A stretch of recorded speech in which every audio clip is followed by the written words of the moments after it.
큰 그림 그려보겠습니다. 유한타증권의 우경택 부장입니다. 안녕하세요. 네, 안녕하십니까? 네, 제가 이 달력을 오랜만에 쭉 보니까 10월 달은 월요일 날 쉬는 날이 많아가지고 10월 되면은 다 다음 주쯤에 다시 전화 연결을 할 것 같아요. 그래서 오늘의 주제를 이렇게 좀 잡아봤습니다.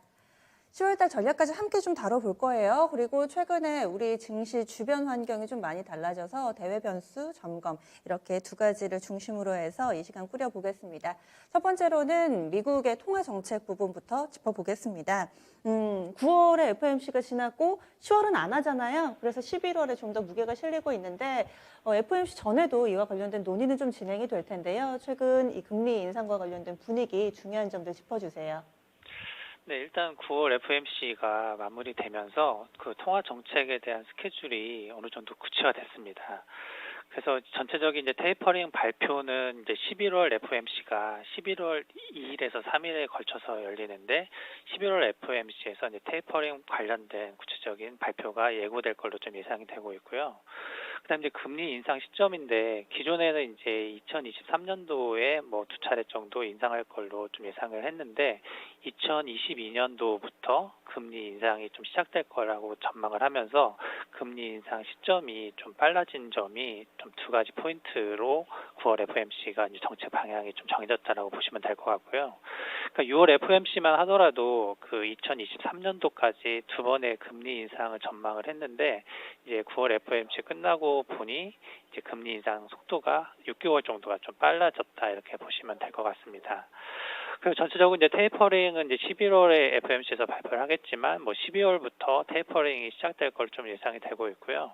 테이퍼링은 이제 결정하는 이제 시기가 이제 12월부터 시작되는 부분에 있어서도 가장 이제 테이퍼링 결정하는 그런 계기는 이제 고용 회복이 견조하게 좀 회복이 되고 있는 거를 좀 기반한다라고 좀 보여지고요. 물가 상승은 지금 지속적으로 좀 이루어지고 있지만 일시적인 걸로 판단을 하고 있고 전체적인 이제 금융시장 불균형은 좀 미미한 걸로 좀 판단하면서 테이퍼링에 대한 시작이 뭐 12월부터 시작될 걸로 좀 예상이 되고 있습니다. 그래서 연준이 이제 가장 좀 눈여겨보는 게 이제 고용 쪽인데 전체적으로 이제 내년도에 실업률 전망이 이제 3.8%로 전망을 하면서 전체적인 완전 고용 실업률이 4% 정도 수준으로 볼 수 있는데 그것보다 좀 더 오히려 하회한 숫자이기 때문에 고용 쪽에 좀 자신감이 있는 그런 상황입니다. 근데 지금 다만 이제 인플레이션 좀 우려가 있는 그런 상황이어서 좀 올해 이제 개인 소비자 물가 지수 같은 경우도 6월 대비 그 개인 PC 인플레이션 같은 경우에 이제 3.4%에서 4.2%로 이제 상향이 됐고 핵심 PC 인플레이션도 뭐 3%에서 3.7%에서 이제 상향이 됐어요. 근데 상향이 됐지만 일시적인 걸로 이제 판단을 하고 있고 내년도에는 2% 초반으로 좀 안정화될 것 같다. 그 물가 관련해서 그렇게 좀 전망을 좀 하고 있는 그런 상황입니다. 그래서 이제 시장은 이제 전체적으로 이제 테이퍼링 시기와 금리 인상 시점이 좀 더 빨라졌음에도 불구하고 좀 시장은 조금 안정된 그런 움직임을 좀 보이고 있는데 그 이유는 이제 전체적인 유동성 경로가 좀 약화가 되지만 거기에 관련된 정책을 적으로 좀 대응할 걸로 좀 예상을 하고 있고 정부가 이제 유동성 지원을 하고 연준이 같은 경우는 스탠딩 레포 기구 저번에 좀 말씀드렸지만 그런 걸 통해서 좀 지원을 하기 때문에 빨라진 테이퍼링이지만 금융시장은 좀 어느 정도 좀 안정될 수 있는 그런 움직임을 보이고 있고요.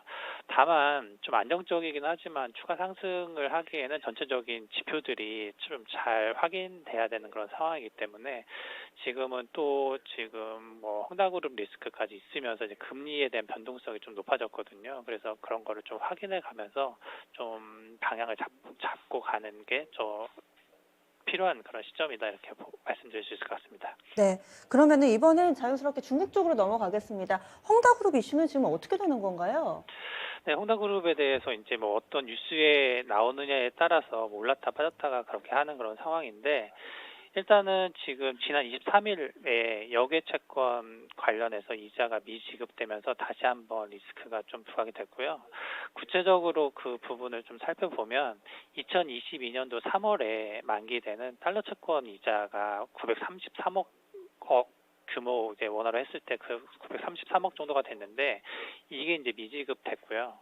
근데 이제 헝다그룹에서 이제 이자 지급 문제 해결됐다고 발표했었던 부분은 2025년도 9월 만기된 위안화 채권이 이자가 425억인데 이 부분을 이제 해결했다고 발표를 했는데 그 달러 채권 이자는 이제 미지급되면서 다시 한번 리스크가 좀 부각이 된 그런 상황입니다. 그래서 지금 23일 일단 지났지만 29일 오는 29일에 내일 모레죠. 그러니까 29일에 또 이제 달러 채권 이자를 지급해야 되는 규모가 이제 557억도 남아 있습니다. 그래서 일단은 지금 이자를 미지급했기 때문에 뭐 바로 채무 불이행으로 간주하지는 않고 이제 30일간의 그 유예 기간을 주고 있기 때문에 이제 30일간의 시간은 조금 여유가 있는 그런 상황입니다. 그래서 전체적으로 이제 만약에 디포트가 결정이 됐을 경우에는 채권자들이 이제 법원에 이제 헝다의 파산 절차 개시를 신청할 수 있는 그런 상황이 됩니다. 근데 일단은 시장에서는 중국 당국이 전체적으로 이제 헝다의 부동산 사업 부분을 떼내서 이제 국유화를 하는 방안에 대한 가능성을 좀 더 높게 보고 있는 그런 상황입니다. 그래서 부동산 부분을 국유화해서 뭐 중국 경제 부동산 쪽 중심으로 충격을 최소화하겠다라는 좀 방향이 좀 잡혀져 있는 그런 상황이어서 일단은 지금 단기 이자 미지급에 대한 이슈는 좀 있지만 좀 시장에서는 그 중국 정부가 이제 부동산 사업 부분을 최소화하기 위해서 어느 정도 그 방안을 마련할 거다라고 일단은 그렇게 인식이 되고 있는 그런 상황입니다. 네. 그래서 이 부분은 어떻게 될지 계속해서 좀 지켜봐야 되는 거네요. 다음으로는 미국의 이 정책적인 측면에서도 지금 법안 통과 부분에서도 상당히 뜨거운 감자들이 많습니다. 부채한도 협상 어떻게 될까? 하원은 통과를 했는데 지금 상원 통과가 좀 어려울 거다 이런 얘기들도 나오고 있고요. 인프라 법안 통과 여부도 같이 좀 묶여 있잖아요. 그래서 이 부분에 대한 전망도 함께 좀 알려주세요. 네, 지금 뭐 미국도 부채 한도를 올려야만 디폴트를 피할 수 있는 상황이기 때문에 뭐 미국 시장에 대해서도 이 부분에 대한 관심이 좀 상당히 좀 높아져 있는 그런 상황입니다. 다만 이제 9월 21일에 미국 현지 시간 기준으로 했을 때 그 미국의 이제 부채 한도를 상향하는 데 있어서 하원은 이제 통과한 상황이고요. 이제 하원에서 내용을 좀 보면은 이제 12월 3일까지 연방 정부의 자금을 좀 지원을 하고 부채 한도를 내년 12월까지 유예하는 좀 법안이 이제 통과를 했습니다.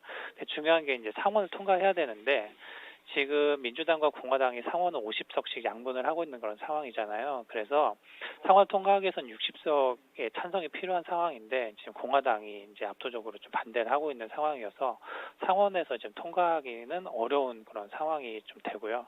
진짜 만약에 이제 상원에서 이제 부결이 되게 됐을 경우는 이제 정부 셧다운이 되고 채무 불이행 위험에 직면하게 되는 그런 상황입니다. 그래서 지금 민주당이 좀 적극적으로 이제 합의안을 좀 도출하기 위해서 좀 노력을 하고 있는 그런 상황이고요. 지금 연방 정부 같은 경우는 10월 중순까지 자금이 다 고갈되는 상황이기 때문에 합의안을 빨리 좀 도출을 해야 되는 그런 상황으로 좀 보여집니다.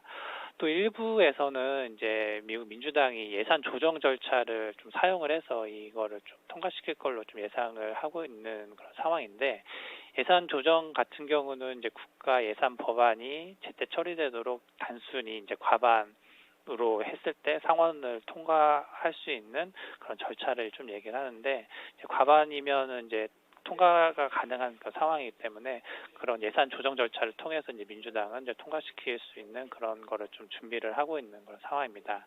근데 여전히 지금 공화당의 좀 합의나 이런 부분이 좀 필요하기 때문에 공화당이 어느 정도 좀 합의되는지에 따라서 이 이제 부채 한도 상향과 인프라 투자 법안이 좀 통과될 수 있는 상황이기 때문에 그런 정치적인 갈등을 좀 해소되는 것도 좀 확인을 해야 되는 그런 게 필요한 시점입니다. 네.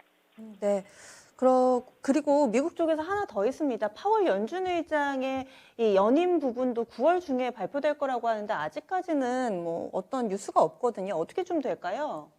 네, 지금 뭐 파월 연준 의장도 만약에 지금 변동이 생겨버리면 지금 통화 정책이 가장 좀 중요하잖아요. 중요한 상황이기 때문에 일단 파월 연준 의장이 만약에 연임이 안 됐을 경우에는 좀 시장에서는 또 리스크로 이제 보고 있는 상황이기 때문에 연임 여부를 또 시장에서도 많이 관심 갖고 있는 그런 상황이고요.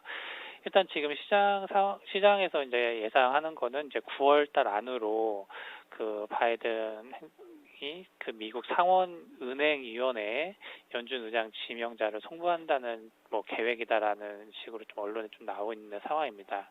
지금 파월 의장 같은 경우는 내년 2월이 임기가 만료고요.